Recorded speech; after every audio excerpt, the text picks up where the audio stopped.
Welcome to House Rule, a podcast about role-playing. You are listening to episode number 18. I am your host, Ed. I'm Ebo, the Walking Dead.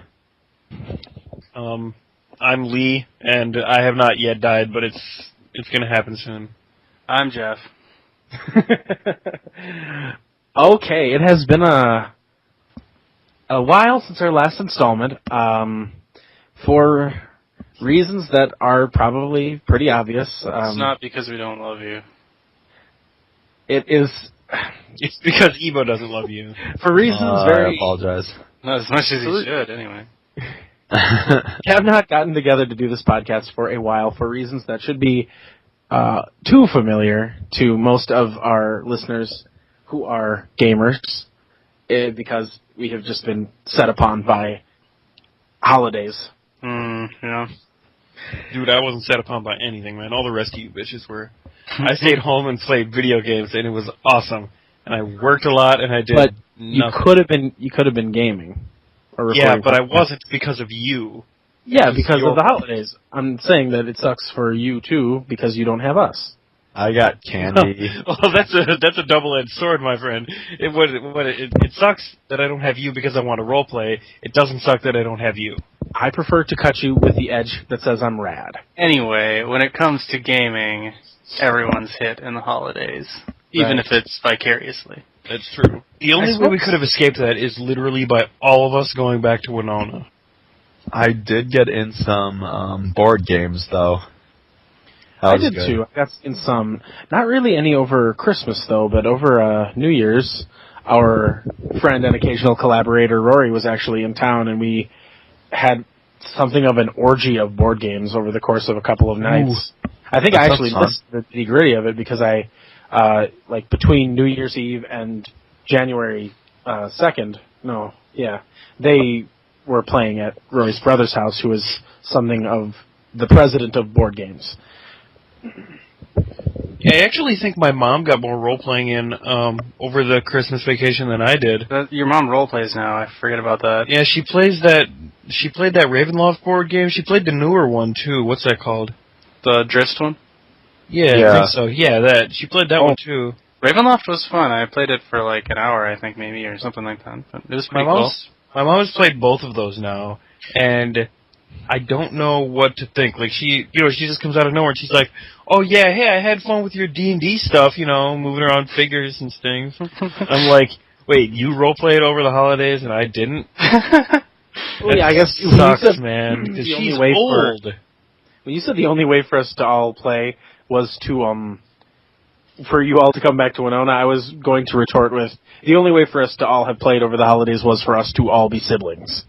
That is because much, the problem was not that I wasn't in town. The problem is that I was, mired with family stuff, which, granted, isn't bad. It's just, you have this itch that gets worse. For me, it's not bad. I enjoy my family, for the most part, but none of them want to game with me. And they're all even really reluctant to play any remotely ambitious board games with me, which really kind of gets in my craw. Like, Settlers of Catan is not that weird. I feel like they should want to play it with me. It's good. It is good. And everyone likes it. Like, everybody who's ever played it likes Settlers of Catan. Settlers of Catan is ambitious if you have to help set it up. Right. That's true. That's why I watch. I barely know how, because I've just, when Joe first laid it into my lap, it was like, he would set it up every time. And he seemed to have some sort of arcane knowledge of, like he would set it up randomly and then rearrange stuff, and I was like, well, how is that fair? And he'd be like, trust me, it's better. I just figured he's full of shit, and I went with it. Honestly, I tried watching a few times, and then I gave up, and I adopted Jeff's method. It's not really that hard to do, but... To set it up or to adapt? No, I think all he did was make sure, three things weren't together. Yeah, but he did it in such a way that it looked like a magic trick. Oh, yeah, definitely. The switcheroo. God, man, magic trick. He's good at faking things. But no, I didn't do any gaming over Christmas. I didn't work on any games over Christmas. I did a little bit. Me too. When I was with my in-laws in Wisconsin, I stole away every now and again to work on stuff for Kingmaker. Mainly just reading up on the next adventure, and also I created some documents and game aids and other bric-a-brac for you to all use on the and destroy documents. I'm glad you spread those game aids with us. Was giving us game aids. I think I spent the first 2 or even 3 days reading through all the Eclipse Phase scenario. Yeah, that was fun. I helped Lee with his character. Yeah, we had a good time with that while I was at work one day. 2 days, and actually. Weebo was just miles away, sitting in like a living room somewhere in some stupidly comfortable chair in front of a TV as big as, like a decent sized car. Pterodactyl. And then instead of abusing that TV or the ridiculous luxuries that come with a chair, he was texting me back and forth for something like 120 texts talking about my character. I was also actually looking. It was really easy because I was on my phone reading the rules while at the same time texting you because I had to go back and forth. That's going to be a fun time, by the way. We're going to game 1 that shit after we're done playing. Oh, yeah, we are. That's something to look forward to for everyone. Oh, yeah. I guess especially the listeners. Brings me to one of my main points in wanting to talk about this subject on the show is that for what is probably the first time I've ever encountered, like, none of the games or role-playing game-related activities or momentum seems to have really been lost over the course of the holidays. Yeah. We just sort of, like, when the holidays were over, people are like, well, you want to role-play on Monday and Friday? And we're like, oh, okay. We were also, trying really hard to find time to roleplay on Monday for Kingmaker, like, each week. It's like, can we do it this Monday? Yeah. No. I mean, I left for... I have to leave at, like, 6 a.m. for an airplane to Minnesota on Tuesday morning, and we still played Kingmaker that night. Yeah. But I was flying back the next evening, so I couldn't make it back for the next Monday session. Yeah, because Rory wasn't there anyway. Rory was in Winona until Tuesday morning. Really pooch. Well, on the one hand it did, but on the other hand he was just relating to me that he just recently got Skyrim, so he hadn't even had a chance to play it until then. Oh. And so it was going to be Tuesday was his first opportunity, and I was just like, if he had come home to that juicy morsel and had to put up with me instead... That would explain why he hasn't been on League of Legends. He would have role-played over playing a video game, and he wouldn't have felt bad. I know, but at the same time, he was here playing board games on Monday, so...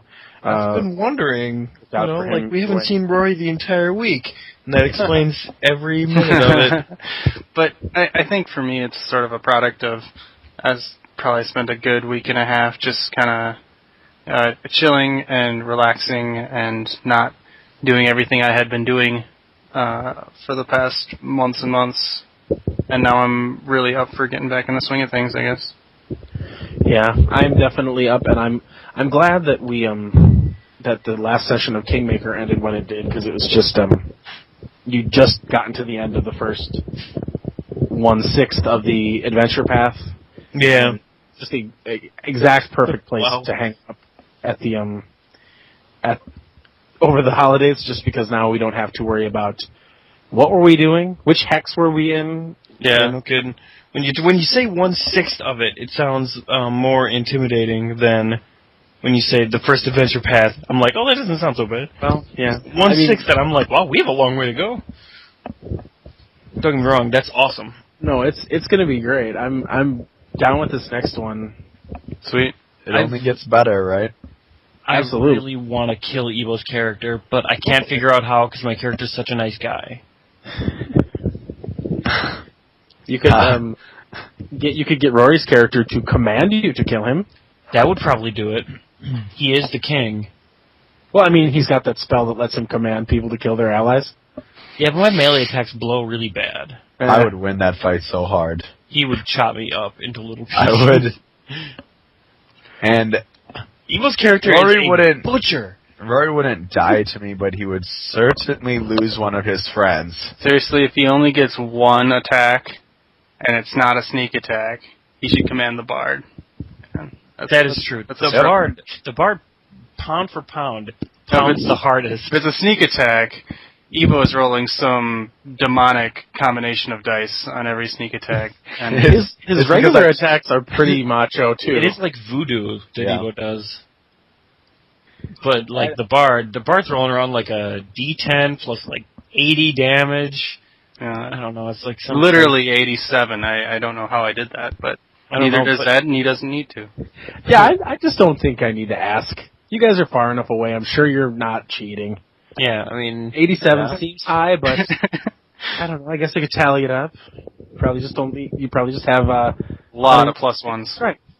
Yeah, it's the Bard song that does it, actually. Oh, yeah. Bard song. Gotcha. No one really knows what Bard song does. Bard song, he used to have a horse, he's in the army, Stuff like that. Just all comes Not together. my horse. Yeah, so I'm pretty excited about that. Jeff's got his game coming up probably this weekend. Yeah, we're still talking tomorrow. Friday. I think that's happening tomorrow. That is tomorrow. I've been talking about Friday all day today as though it's not tomorrow. Yeah. Well, I got up this morning with the idea in my head that it was Wednesday. And you know how those things always never last quite that long, but you're always like, oh, well, this is better, but still, I would rather comically long as it is in the movies. I'd kind of rather know what day it is. I have really unfortunate, I have meetings at work now, which makes me feel like I'm old because I have responsibilities and shit. But, that is the only thing that and the ends of the week, the weekend, is the only thing that tells me what day it is. Yeah. If I didn't have meetings and weekends, I would never know. It would just be, a complete mystery to me until somebody said what the day was. I'd be like, bullshit. It is not. And those, correct me if I'm wrong, those are the only, really ongoing games we have right now. Not counting Rory's Crown of the Kobold King, which is sort of more of a, Pickup. Yeah, that's what the word is. I'd like to, swing my Pathfinder game back around at some point, but I'm not in any huge hurry. I also want to keep on running the other game with just Jeff and Ebo, but I've been just playing games instead. Actually, I find that's kind of, sort of a thing that I fall into personally. I get caught up playing people's games, and I don't think about running games. Yeah. I should probably do that, because I really want to. I seldom have that problem. I'm always thinking about running games. Every time I'm playing someone's game, I'm having ideas that make me just want to shove them down people's throats. I'm glad I'm on a different side of the country than you. Play this idea! I will say. Hey! Segue! We decided we wanted to talk a little bit about the RPG blog Carnival subject that popped up. Those guys are pretty cool. So, here's something interesting I just thought of right now. Now that we've said that we're going to be talking about that, and we are, it's going to be awesome, we're going to have to post this, soon, so that it remains relevant for the entire month. That's true. That's true. That's on you, Ed. You only have 25 days. I'm saying relevant for the entire month, not only half the month. So you have to post it 3 days ago. Yep. You need some Einstein wormhole device or whatever. This is some real difficult shit for you. All right. Well, anyway, the subject that the ringmasters of this month's carnival have selected was fantastic locations, and the month was spearheaded with what I thought was a pretty interesting article that just enumerated, in the author's words, how do you define a location as fantastic? What exactly goes into that? And I would encourage everybody who has even a passing interest in RPG blogs to go out and find that first one, because I thought it was really interesting. Yeah, the blog that we're talking about, where like for those who aren't aware, the RPG blog Carnival is a sort of community thing where the RPG blog community passes around the torch more or less, and a different blog every month comes up with an overall idea, and then the other blogs make a post about it. Whoever wants to participate can. And I will put a link to the this month's one, the one I was talking about, in our show notes, so that everybody can take a look. Yeah, he's got it right here. Yeah, I do. It's the Keith J. Davies In My Campaign blog, kjd-inc.org. .org. Well, that makes it sound really important. And yeah, and it goes around, so it's not the same people running it every month, but it seems to sort of follow a logical pattern of torch passing and mutual link posting. Yep. And we try to participate. We try to participate each time, and I try to read as many of them as I can stomach, which is usually a bunch. Yeah, I've read a lot of them so far. They keep my reading time fairly busy. Mm-hmm. I read them at work on break, or sometimes not on break. Hey-o. I think that this one is a really interesting subject matter, just because there's a lot of different directions you can take with it. But yeah, definitely. I don't know. What's your take on fantastic locations?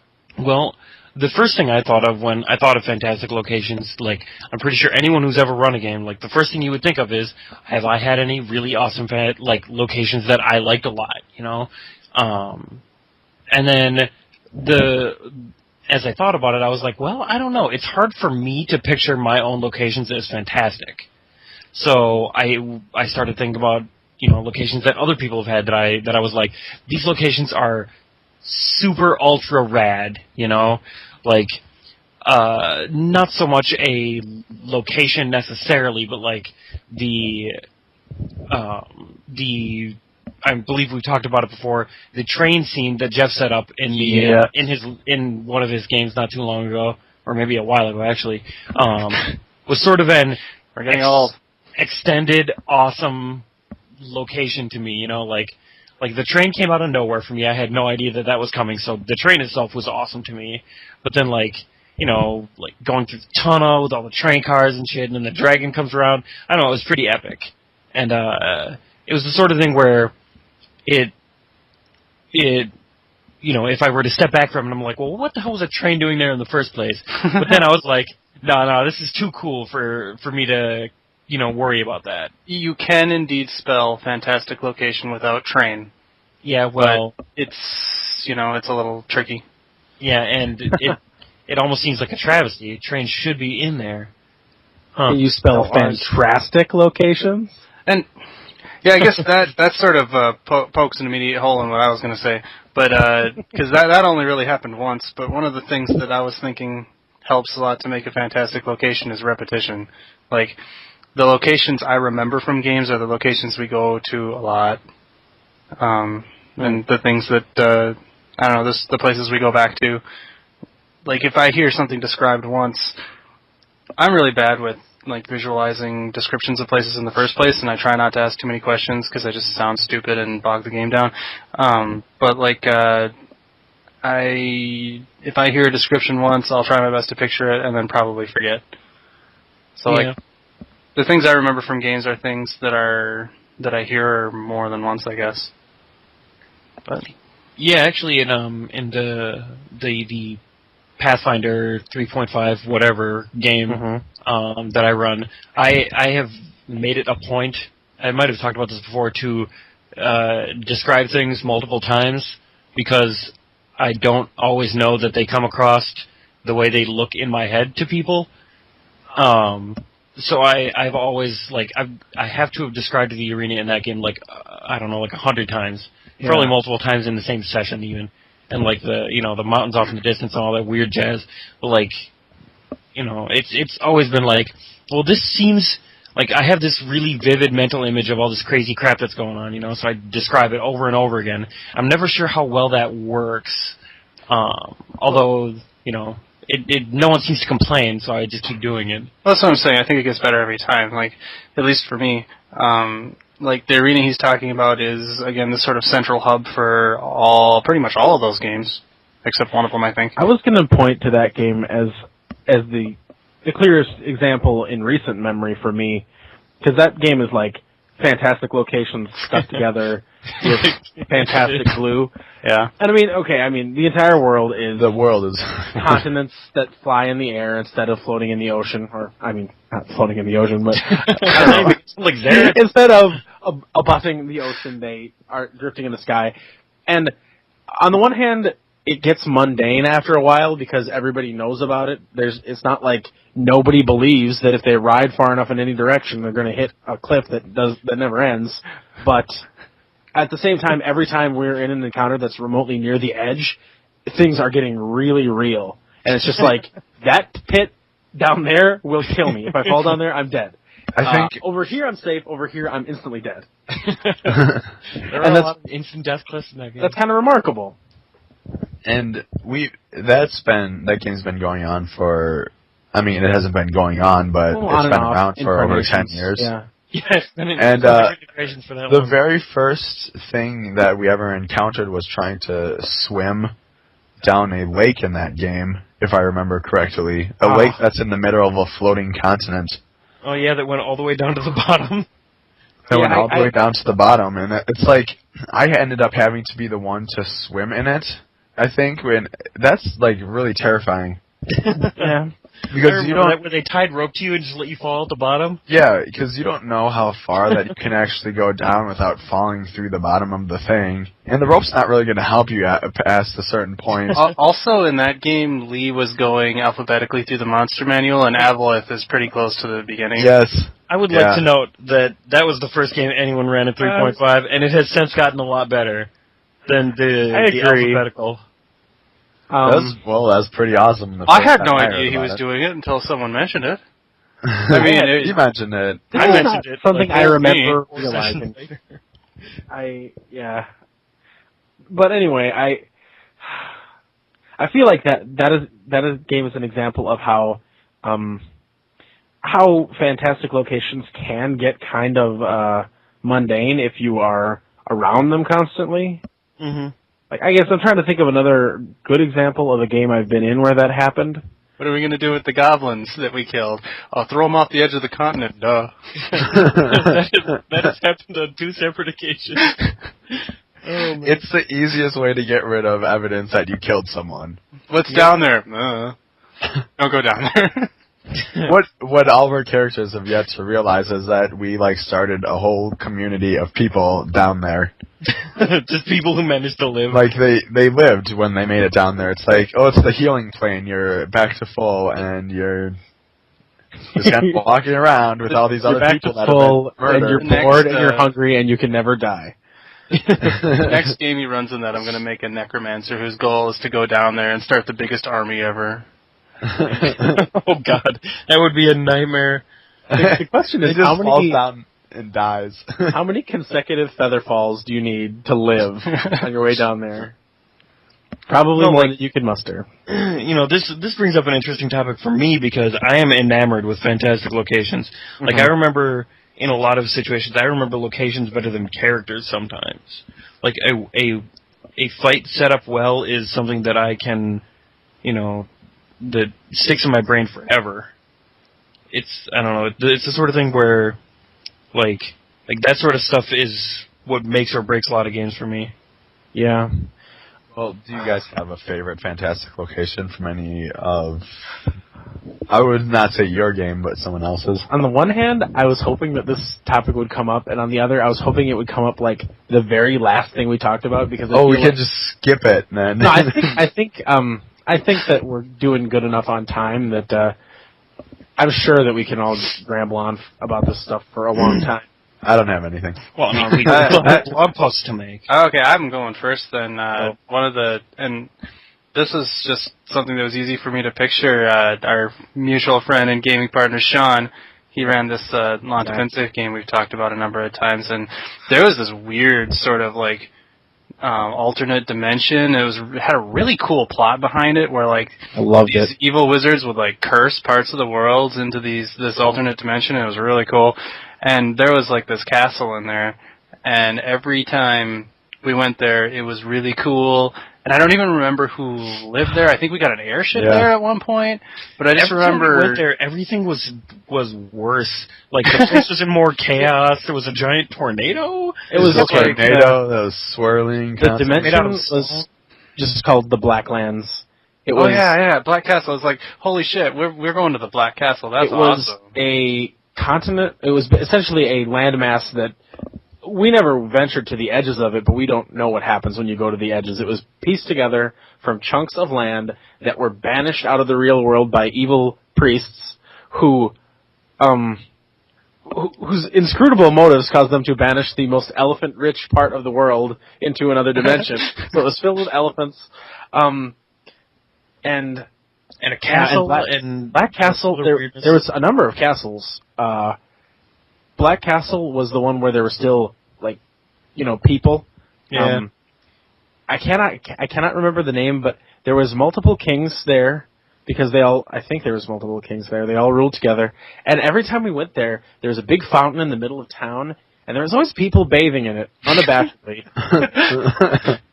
And there were. What the hell was that? I'm pretty sure it was just that it was like, the rejects of the world who managed to either get banished here or travel here without a means to get back, because that is something that we found was possible to do, but we never fell into that booby trap. Or maybe we did. Anyway. I consider myself as a player really simple when it comes to these things. Like, I pictured that place extremely clearly, and I can still picture exactly how it looks. I don't even know if he described it as specifically as I'm picturing it, but it came to life in my mind very clearly, and I like that. It bears noting that it's called the Blacklands because there's no sun, or it's perpetually overcast or something like that. Yeah, so it's just like it's this super bleak place where nobody's ever happy. But yeah, it was like, the first time we went there was awesome, because the way you get in is a fantastic location in and of itself. Dude, that thing freaks me out, man. I can't even talk about it. There's like a lake in one of the continents where if you touch the water, a membrane of water that appears in a vertical sheet will appear to you, and if you step through it, it is a gate. So it's like, I don't think we ever touched the water without going through. Oh, we threw stones of fireball through, though. That was awesome. And he played the eeriest song. Yep, from the Amityville Horror. That song still freaks me out, man. I can't. Yeah. So anyway, the theme song to the original 1970s Amityville Horror, you should listen to it. It'll probably ruin your whole evening, but it's worth listening to anyway. While making love. No, you will never make love the same way again. I'm glad that you said that, because that was going to be one of my fantastic locations of preference. I thought of that one. That was the first one I thought of. That was the easiest, because that one's so ingrained. It was very clear. Yeah. Yep. From that long ago, I would say that hammer it in there. That Lanta is capturing most of my most of my fascination for this. But it was just like a couple others from that same game or series of games. There was the first place we went in the game was a city called Maureen. And it was like the capital city of the largest country in the world, and it was a pretty fantastic place. Sean had made up a big map, and there was an enormous castle there, and we could eat exotic foods and hobnob with the king. It was a really detailed map. It was a really detailed map, and it was a really cool city. But I mean, as fantasy cities go, I have to admit that there were aspects of it that were kind of humdrum. But at one point, basically, in the plot of the game, he killed off the first band of characters, and we had a new band of characters whose task was to revive them, basically. And when we finally got back to Maureen with the new band of characters, he had transformed it into this bizarre city of these castles made out of a type of rock called bodacious rock, which was important to the plot, but it was essentially nearly indestructible stone that penned up monsters underneath the earth. And it was like the whole place was just this metropolis of these hideous towers, and it like for that second group of characters, my second character was much more meek. He was, a halfling thief, and so that was just like the most purely intimidating thing. I remember when we first encountered it again, that we had to actually go in there. Yeah, it was one of those things. I wish that it had stuck around for longer, because I know that we didn't spend more than 1 or 2 sessions in or around it. And by the next time we had returned there, I think the evil castle city was reduced back to the normal city again. Yeah. But I just remember thinking that would look so amazing. Yeah, even though the first time you see the rock, it's so ugly, you have to make a roll not to throw up. Yeah, it's just like, I don't know. I love that. I'm trying to think of other locations from that same game, just because there were so many. Oh, what about the mountain that if you get too close to it, you start to die because of the lightning storm? That was pretty great. I think that was Mount Rebecca, but I'm not 100% sure. I always enjoyed that. Yeah. But I enjoyed that partly because of, things we said to ruin the moment. And Sean said to ruin the moment. There was Dirama, the city of the mages, which I always remember thinking was majestic, but I feel like I filled in so many of the gaps on that it was like my own tailor-made super city. I think part of the problem with that place is that the description Sean gave never seemed consistent, which I think was part of the idea, but also it never made sense to me, so I just ended up making up the way that place looked. And yeah, I mean, it was basically the city. They had an obscure style of writing where they wrote in a circle, and I believe we were led to understand that their architecture was similarly esoteric in that they built their structures in a ridiculous way. Mm-hmm. So we were never quite sure what we were supposed to be seeing, and in a way that kind of added to it. Although my recollection of it is that I never quite knew what it looked like, because every time we went there, we were like imprisoned. Yeah, and so it's just kind of a drag. I guess like how if I can picture something, and if I think that picture looks cool, then I'm going to be impressed with the location. And so that's interesting to bring that up, because all he really said about it was, well, here's kind of a map, and it had a bunch of triangles, and he's like, no 2 houses built the same. And, something as simple as that can bring a lot into your imagination, and it might be more or less effective depending on the person and what they think about that sort of thing, but just even something simple like that can be really cool. Yeah. I think, for me, I don't know, I was trying to think of the fantastic locations that really stuck out of my head every time we got there, and not so much the ones that stick out, in hindsight. And, I think the one that I've been coming back to the most is, partly because of the way it was set up, but also just because of all the ridiculous crap that happened there and how much time we spent there. In one of Jeff's games, we spent a huge amount of time in a library, where there was no magic allowed. Mm-hmm. And we used this library as a strategic location for a lot of different operations. We lured an impossibly dangerous person there because magic was completely nullified. We had long and bizarre conversations with a hydra who couldn't speak and instead wrote on the ground. We used it as a safe zone, even though it was clearly flammable with regular fire. And I never thought of that for some reason. Just the whole place was just, it was out in the middle of, a plains, in the middle of nowhere. Nothing lived there except a hydra. And, we spent a huge amount of time there. Hey, what? It didn't have a roof. That's true. It was an open library. But it had, some sort of barrier around it, didn't it? Some magic weirdness. Yeah, it only had a barrier when someone was like, oh, the rain in the books. And I'm like, damn it. I'm just pointing out that it had a barrier. Well, considering how magically oriented those games were, we spent a lot of time there because it was so, so safe comparatively. That was the whole place was I thought of that as our base of operations more than anywhere else in that game. And I know that it wasn't. It wasn't where we kept our valuables. It wasn't where we kept, where all the important NPCs were, except Hydra, of course. But we learned more from those books than we did from, a lot of NPCs.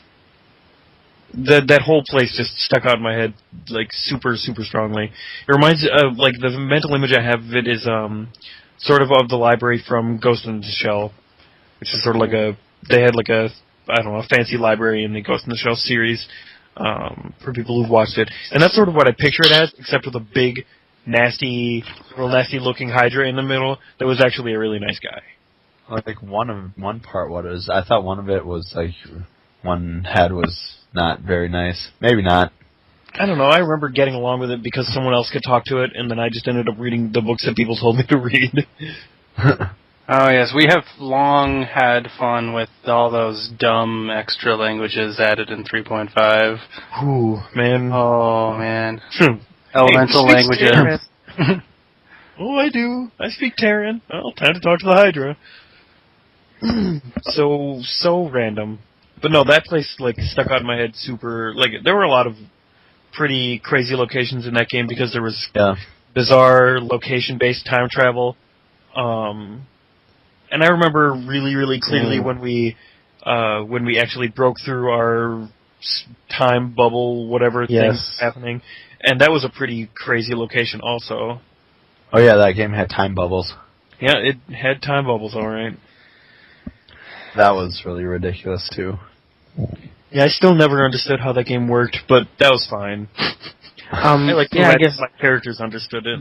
That brings me to another one that I really enjoyed, which was in the original Chronicles game, which was another Jeff as the DM joint. This, I have to say that, to be honest, at the time it didn't really occur to me how ripped off directly from Chrono Trigger most of that game was.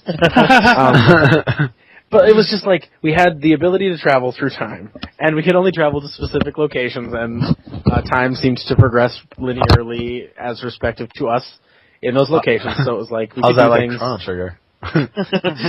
Anyway, but once we like learned all of the places we could potentially travel to if we had the right magic equipment to do so, we learned that there was essentially like 3 time periods that were out of our reach.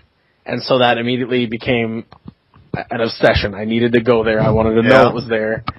And we eventually got what we needed to take a grand tour of all of these places. And, I mean, it was just like, we had been to the earliest possible time period where there's like elf druids running around with dinosaur pets, and then we got like, we've been to the furthest future where there was like, you know, was that the one with the cowboy priests? Cowboys and shotgun priests. And then we'd been to, you know, a Renaissance and then like a medieval. And anyway, the point is, I had no idea what to expect in these places, and it really didn't disappoint. It was just like, each of them was its own unique, hellish nightmare. The first one was, I don't even remember what order we did them in. I know one of them, I was playing a wizard and there was no magic, or at least no traditional magic. So I was basically running around with my longsword that I had because I was an elf. Mm-hmm. For the first time in like 12 levels of never using it. And so that one was uniquely terrifying. Then there was the one where we met Evo's character's family. It was just an unpleasant place where we were invited into a lavish residence and invited to eat elf meat, which again was uniquely unpleasant for my character. And and the other elf in the party. True. Wait, wasn't there some sort of escape on an airship where you cast Circle of Death and killed a bunch of low-level wizards? And I think I think it was the last one. I don't even remember what was there of note, but we like plunged through on an airship, traveling through time, and we were set upon by an army of flying mages and warriors, and I managed to unscrew a bunch of their heads using instant death magic, which was awesome. 3.0. Instant death everything. Yeah, and I mean, I think that I might be kind of going into awesomest encounters with that one, but that was pretty much what those locations were, was like, you described them in detail. I remember very vividly the one where we had no magic because I had gotten used to, you know, flying everywhere because I was a cheating wizard. And I just remember this, like, you know, climbing up a path on the side of a mountain to a cave, and I remember how tall the walls seemed when I couldn't fly to them. And the rogue and the barbarian were somehow doing fine with their climb checks. We were in this epic battle, and I was just trying to get out of the area, but I do remember having a pretty solid idea of what I was looking at the time. And I remember really having an appreciation for that. I think the terror really drives home what you're looking at. I think that's one of the things about, you know, a lot of locations that makes them memorable for me is the feeling I get from the situation, you know, like the reason that, you know, some of the train fights are so epic to me is that, like, or they're so memorable to me, and, you know, I can picture them so vividly is because they were epic, or they were scary, or, you know, they were just an awesome set piece for badassery.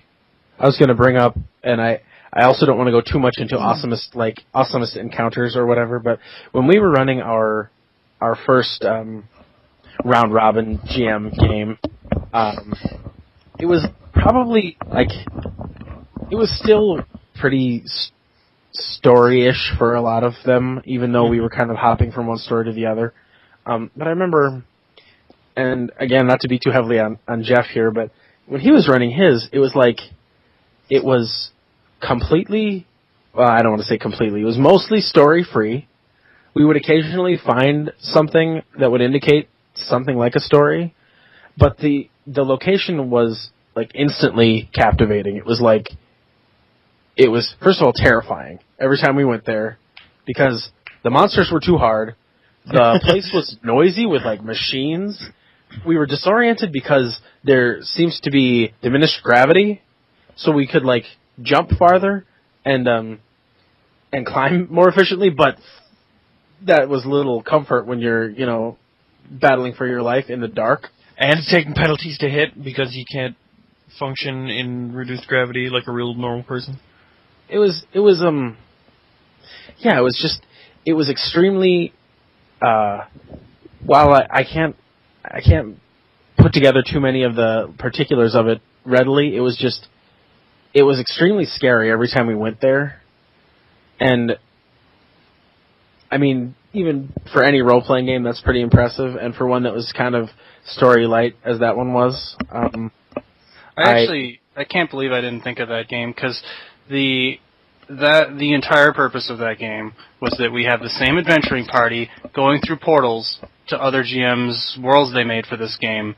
Mm-hmm. So, like, the whole point of that entire game was locations. Because, like, this session I'm going to go to Lee's location. Next session I'm going to go to Ebo's location. So, like, that whole game was all revolved around creating places for people to go to. Right. Like, Sean made a surprisingly standard seeming setting where everything was overrun with undead, and that was pretty cool.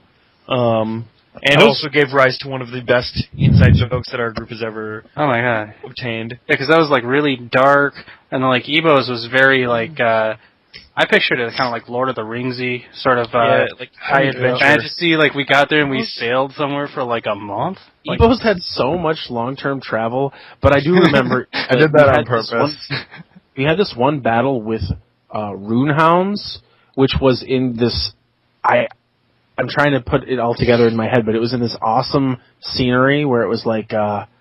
we had climbed some sort of crazy mountain, and then there was all of this runic stuff, and then these rune hounds came out, and they're the most ass-backwards, effed-up-looking creatures you've ever seen. Yeah.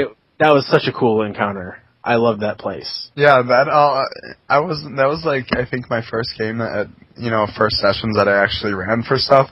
So all I did was try to find interesting places to fight people in. The last session was pretty hurried, but I really liked the Runehound battle, and I did another one that ended... I just picked creatures that I liked from the Monster Manual too. Talking about the Drowned, because you're a prick.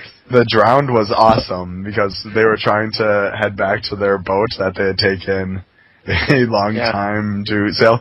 They were running back, and I attacked them on the beach with a couple of Drowned, and that was a really bad fight, but those things have an ability that... They have a frustratingly a frustrating mechanic that is not fun.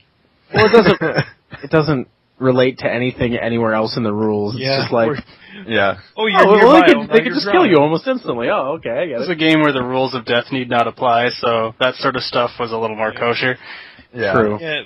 And I really wanted to use them.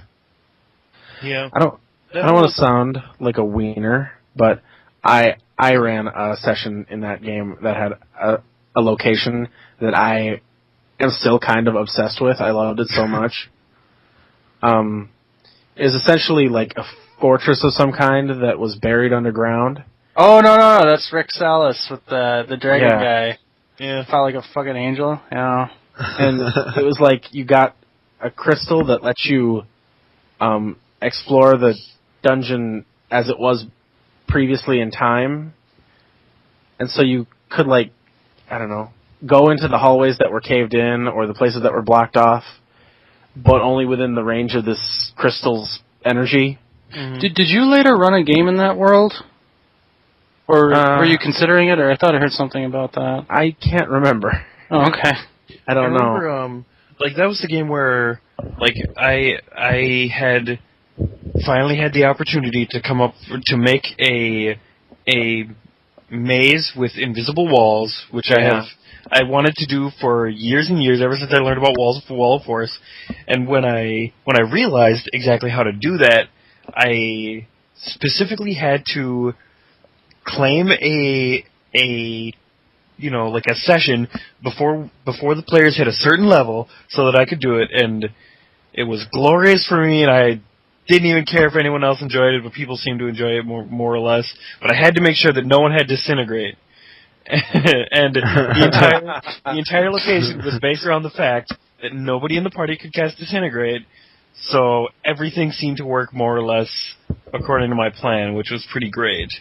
But yeah, no, like, just in general, like, I think, a lot of the things that make, locations fantastic are different for different people, Yeah, we had the Sunken Tower, the Crazy Darkness, the Unexplored Wilderness, a vast fantasy place to go. I mean, the dark fantasy, like that had a lot of the darkness, but that had a lot of locations. That was a good game for that. Yeah, it was. That game had a lot of crazy locations. Yeah, we tried running another game like that, and it just kind of got old, and I think that's because those games, the first game ran on locations. Like, we didn't have really much for plot that really came together. We had our own plot, though, which kept people interested in it, I would say, pretty well.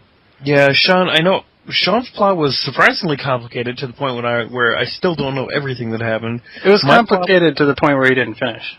Yeah, like, Ed's plot is probably the one I remember the best. My plot was really simple. I just had you guys hunting down one dude who was like a convict from your own group, and that was it. He was like an antagonist for the entire setting that I made anyway. And I was just like, I want to have something simple, and I want to have a bunch of cool encounters in a world I made up. And that was pretty much it. Yeah, I think one of the reasons that worked was our other one was kind of Voidwalkers is the name of that game because we obviously voidwalked, and the other one was Steamwalkers, which was kind of a pseudo steampunk type setting done in D&D or Pathfinder, D&D, Pathfinder. I don't know. Pathfinder. It was Pathfinder. And that one was like a choose your own adventure type each week. It was like we would decide, we just had another path to go on, and we committed to running it in the same world with the same ongoing plot and hand it off to one another. Yeah. The first game we basically set it up like, we set it up so that never mattered. It was like, your characters can die, they'll go back to home base, and then the next session, everything will be okay. In the very last session I ran, I killed several people in really brutal and mean manners. Yeah. I enjoyed it. But the thing about the Steamwalkers game, and I feel like we're getting a little off topic here, so I'll try to be brief. The reason why that game didn't work was, in my opinion, because the game had a different feel. I mean, okay, the game had a different feel depending on who was running, naturally. But I feel like too much of that feel was derived from the absence of their player character. The party was so different when each character was gone that whoever was running, I think, had an unnaturally high effect on how the party behaved. Yeah. That was at least the impression I got. Yeah, I always felt like it was weird when my character was gone because I was the only evil person in the party. Well, and I was playing a good aligned priest, and whenever I ran the game, you guys would start to become evil. Yeah. Look, my character was just really... whatever's the most selfish and the most questionable things you could do. But, again, I digress. Not so much location-based. I don't know. Is there anything else anybody really wants to drive home about fantastic locations? Yeah, well, I wanted to pick one really quick. I had two that I thought would be interesting. One was... you may pick one. Okay. Go ahead. Well, which one is... Okay, so I have two. One is just a simple shop. Had Gebron's shop, which is just a simple location in itself, in like an arena that I thought was really interesting. And the other was the Drow Underdark, that the city that Jeff had created for his last two recent Drow games. I thought that was because the city was really well realized from our different points of view. Yeah. Like I think it actually, like, there was a clear picture of it for me as our second characters because we'd already been like rich and mighty Drow in noble houses in the first game, and we never, like, we basically treated the lower classes like they weren't even there, which is appropriate. I didn't even know they existed in the first game. Yeah, literally. I mean, like, we went to the market and... Like, we went to the rich market. I didn't know there was a poor market. Yeah, we went to the good market, and I never knew that there was a poor market. That was so appropriate, And then when we got to the lower classes, I was like, holy crap, there's this whole other part of the city I didn't even realize existed. And it was there the whole time, and my character was such an asshole that he didn't even notice it. The city at large, I really enjoyed. I think in terms of fantastic locations, there were a lot of specific places that really revved my engine, but I kind of have a hard time visualizing the thing in total, just because like Underdark or subterranean architecture in the first place is so weird because it's backwards. Well, I mean, it's not necessarily that. It's just like there were a couple of scenes where we were like mainly in the second Drow game when we were like escorting something, and my character would climb onto the roofs of buildings, and I was like, why do these buildings even have roofs? There's no sky. And so it's just like, so climbing people can't get in through the roof. I mean, sure, maybe we're in a big cavern that's too big for there to be a roof, but like, why, if you are, I don't know, concerned about this, why don't you take it through someplace where there's no roof? Then they can't jump down on you from the roof. And there were some places where that was the case, like fortresses where there was stalactites and stalagmites linking up and various other sorts of bizarre earthworks. But when we got to those places, I was always really into it because it was so unique, and like dealing with it was such a different sort of issue than you'd have with surface buildings. Yeah. Yeah, and with that detail and content was mostly derived from the books and the source material and stuff like that. So that was a lot easier to do. Because, like, if you start based off of something else, then you can add a thing here and there, and it's just so much easier. Yeah. Whereas, like, some of the stuff in, like, the Lanta games, just concepts about places that I would have never even thought of just seemed crazy to me. Like, it was just absolutely creative. But I don't know, I find that, like, when you're talking about blurring locations and encounters, like what a place can offer is a big deal to me for whether it's fantastic or not. Yeah. Yeah, the one I always remember that ended up getting crazy was in at least the one in my game that always stuck out the most as like the most fantastic location in a world of fantastic locations was I don't even remember what I called it. It was basically a big tower with a city built on the inside of it, going vertically up the walls of the inside of the place that was run by liches and all weirdness and shit. And you guys ended up getting into a chase scene that went over the roofs of the buildings going straight downwards, which, you know, the way I run the game is typically by not knowing what is going to happen. So I really didn't know where that whole place was going to take me, and you guys took that to the limit. Like it ended up going, you know, in a really crazy direction, and ever since then I've had a like, you know, what I might not have had a super clear mental image of because of the things that happened there. Now I have an extremely clear mental image of it. Like, I know what that place looks like forever now. That'll be in my head until the day I die, probably, unless you get Alzheimer's. And then it won't be. That's really real. That's a bummer. Well, I just won't do that then, or I'll write it down. I'm kidding. Yeah, I mean... These have mostly been D&D and Pathfinder, but I just wanted to say really quickly that some of the ones I had thought of was in Mage games, in Ed and Jeff's most recent ones.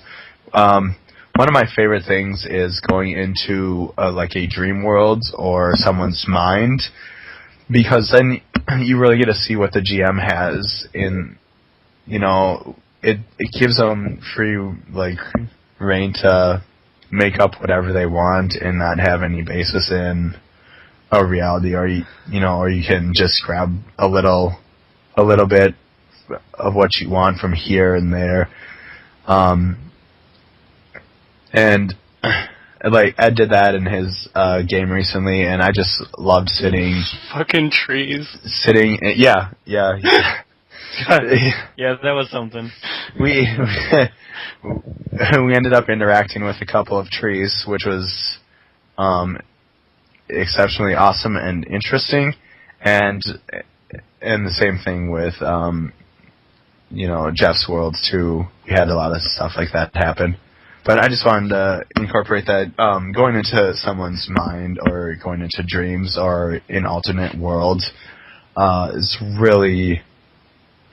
Those end up being some of my favorites because you can see what a GM has planned or, you know. Yeah, the most memorable location that I can ever remember from one of Ed's games is one that we never went to, where he, in a number of, like, cutscene style things or in like pseudo dream stuff, he described like this big black dangerous tower off in the edge of my vision and I think other people's vision when I interacted with them. And like that place was like I was playing a real villain in that game, like a real bastard, and that place was still scary. Like, and we never went there. Just the whole idea of the location itself was just like, I'm like, I do not want to go there. I don't want to have anything to do with it. It's just going to make my life miserable. And like the fear of the location itself, like built it up in my mind. And it was really simple. I'm pretty sure it was just a big shadowy black pillar off in the middle. Yeah, pretty much. Off in the middle of nowhere. It's kind of like being chased around town by a skyscraper. Yeah. And it was like the location itself was built up so much that it's a location I can't forget now. And we never went there. We barely interacted with it, you know? No, one character saw it and we went the other way. We had cars.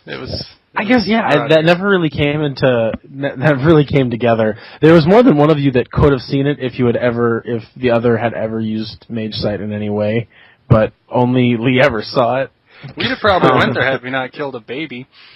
You probably went there if you hadn't decided to kill the game. And granted, I gave you the bullet to save the world. So yeah, exactly. We saved the world, man. We're awesome. Yeah. Man. Those characters were destined to not finish the campaign they were in. That was a severe mismatch of game versus character. Yeah, right? It was. Game good, character bad. On the other hand, I think that the characters were pretty good. I mean, not morally good. Yeah, they were a good group of characters. That's one of, I think every mage game I've ever run, I just want to get out the ending at some point so that you guys will know what I was going for before,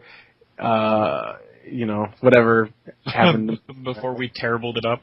Yeah. But no, that was, I wanted to bring that location up specifically because it's a fantastic location to me, and it's one we never interacted with. It was just there and terrifying. Just the shadow of it was bad news. I don't know. I like knowing that I can scare you so severely. Man, I'm simple. Yeah, that was, I almost completely forgot about mage, games. Yeah, we spent some time on the moon in Jeff's mage game, and that was pretty cool. We fought some sort of giant, crazy, evil mage guy, one of the exarchs. That was pretty neat. Jeff's had a lot of, I guess I'd say a lot of kind of mundane locations, but that made the fantastic location seem that much more, I don't know. Yeah. We went to a vastly, like a super awesome magic dimension that was pretty cool, in that game. And I don't know, for some reason that did not, stick out to me. Like the whole experience of getting there stuck out to me more than the actual location did. But the moon fight, I love things on the moon, man. Like Jeff had it was fantastic. The game that Jeff says was the Darkness game was clearly taking place in the moon, like the Silent Hill version of the inside of the moon,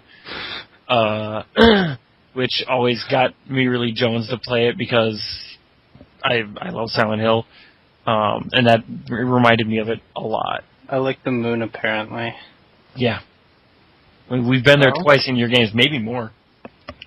That's twice I can take. I guess I was going to mention one. Okay. I mean, I think it's kind of clear to me at this point that we're not getting to our final topic, so I'm just going to keep going.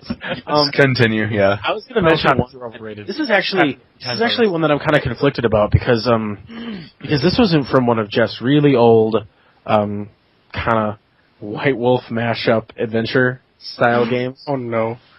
And it's just one particular encounter. We went to this location a lot of times, but it was the weirdest thing because it was like, in this game, we were playing fairly powerful characters. We were more or less playing old World of Darkness templates, but the game was much less, horror or modern fantasy. It was much more of a, it was Earth-like, alternate world.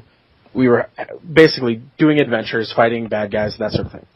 And we eventually got to this point where we were encountering these beings of such power that, I don't know, there was this thing where they would basically draw their surroundings into another dimension, apparently to prevent the powers that they were wielding from destroying too much of the world. And so basically we would do the Final Fantasy thing where we would go to a different screen when we fought. Yes. And so it was, in one way, it was kind of diminishing how fantastic things were by wiping the location completely blank. However, when we started getting to really high power levels and also a really high number of characters in the game, I think some of us having more than one. Characters. There was one time when we went in there where we got into such a large battle with so many physically and in terms of metaphysical power, large adversaries, that we actually, again, drew a chunk of the moon, I think, with us.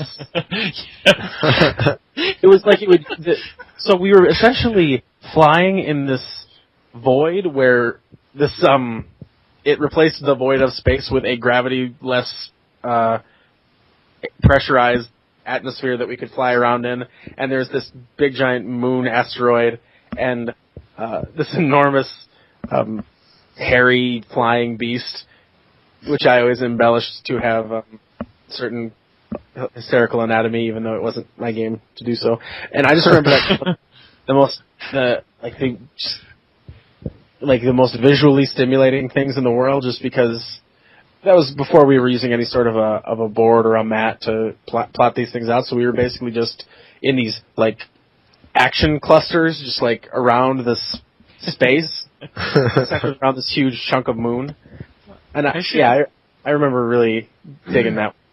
I feel like I should mention here a technique that Jeff used hilariously, because like these games sort of happened in a mishmash of ways where they were like the first White Wolf games I ever played. These crazy, bizarro ones that Jeff ran, and and like things were off the chains before I even got there. You know, like ridiculously powerful mages fighting against Cain, and among other things. Just crazy town, all over the place. We were fighting all sorts of wacky things. But the thing that really got me is the first time Jeff turned off all the lights, turned on the visualization on the maybe on the computer visualization, and hooked it up to the TV, and basically played flashing strobe light colors and really loud music. And then we were rolling like fistfuls of D10s for damage and multiplying it because we had too many of them, and it was just all ridiculous to me. But like all I remember from those is like I remember the moon thing fairly vividly and flashing colors, and that's my whole memory of it. Like I don't even remember what we were fighting. I think you maybe should go to a doctor. It sounds like you might have had a stroke. I'm pretty sure the moral of that story is that my parents' basement is a fantastic location. That's true. Really crazy stuff happened down there. Stuff happened down there that was so traumatic that I don't even remember it clearly. Yeah, that was some great things happened down there. Location. I guess you could call them great things. They were probably great. I left a lot of ice cream in that freezer that I never ate. I have a really clear memory of that. I don't know. Oh, you have got a lot of role playing, some ice cream, the occasional oddly bro-ish activities. Sharing a liter of Orange Mountain Dew. Dog flatulence. Oh, man. Yeah, that was a pretty fantastic location. So what is the Orange Mountain Dew? You can really get a fantastic location from just about anywhere. Like you mentioned that there was a shop that we just spent a lot of time in and interacted with the shopkeeper and did almost all of our business transactions there. But like the shop was just so ridiculous in the scale that it got up to eventually that it became a fantastic location because we spent so much time there that we turned it ridiculous by our presence and by the amount of money we spent there. like when you get to epic levels, you know, you're spending amounts of money that will bankrupt kingdoms. It was a shop, that became a home. Yeah, we spent a lot of time there. I don't know. Right, well, I think that probably just about wraps it up for us. Really? Yeah. This episode has been a whole lot of of our reminiscences, and so I apologize for that. I hope that there is some inspiration or content or just general information about what makes a location fantastic that can be distilled from this. Also, send us some emails about your fantastic locations. Yeah, absolutely. Post on our blogs, etc. Or comment on those / rip them off. And we will read them, rip them off, like them, and we will judge you. Sounds absolutely fantastic. I love judging people. That's pretty much why I got into this business, because I want to pass judgment on people. No, seriously, we will read them and rip them off. Absolutely. We'll give you credit. And you can look forward to at least one, maybe more pointed and less rambly, in-depth blog post about this topic. More focused. Time soon, hopefully. They'll be up after this is out. Maybe before. All right. Well, definitely drop us a line. We are going to be hopefully back to a semi-regular podcast schedule now that the holidays have finally relieved us. Mm-hmm. So, we will see you next time, and keep it fantastic. Later. Peace. Bye.